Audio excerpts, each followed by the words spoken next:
बुद्धिमान रानी रत्नावती बहुत समय पहले की बात है। एक दूर देश में विजयनगर नाम का एक राज्य था। इस राज्य की रानी का नाम रत्नावती था। रानी रत्नावती अपनी सुंदरता के लिए नहीं, बल्कि अपनी असाधारण बुद्धिमत्ता और न्यायप्रियता के लिए पूरे राज्य में प्रसिद्ध थीं। उनके पति राजा विक्रम अक्सर राज्य के महत्वपूर्ण फैसलों में उनकी सलाह लेते थे। एक बार विजयनगर में एक भयंकर सूखा पड़ा।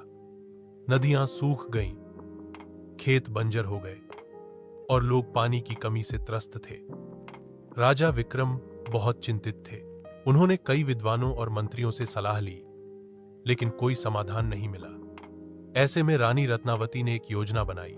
उन्होंने घोषणा करवाई कि राज्य के हर परिवार से एक सदस्य को राज्य के सबसे बड़े जलाशय की खुदाई में मदद करनी होगी। जो भी इस काम में योगदान देगा, उसे शाही खजाने से इनाम मिलेगा।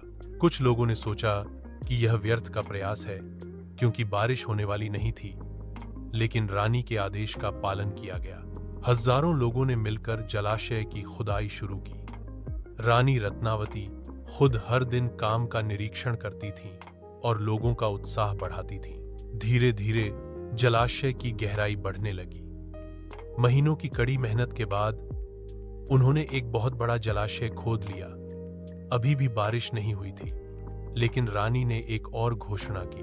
उन्होंने कहा कि अब इस जलाशय में दूर की पहाड़ी से पानी लाने के लिए एक नहर का निर्माण किया जाएगा। यह एक और विशाल कार्य था, लेकिन लोगों ने रानी पर विश्वास किया।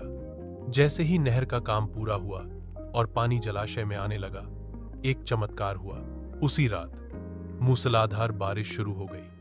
जलाशय लबालब भर गया, नहरें बहने लगीं और सूखी धरती हरी भरी हो गई। लोगों की खुशी का ठिकाना न रहा।